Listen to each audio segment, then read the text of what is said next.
大野寬文回憶表示，佢當時去中國訪問，返去酒店嘅時候，已經有個女仔喺房裏邊等佢噶啦，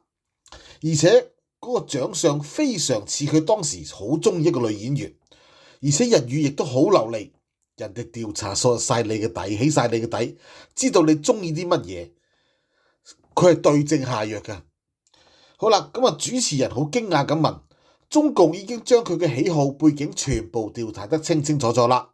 而大野寬文就表示，有可能佢曾經喺無意之間同其他人提過佢喜歡邊個女演員。好啦，儘管好清楚對方唔係嗰個女演員，但係仍然會令到人忍唔住諗，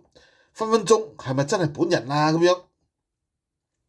樣。大野寬文指出，當時佢喺聯合國嘅上司曾經提出警告，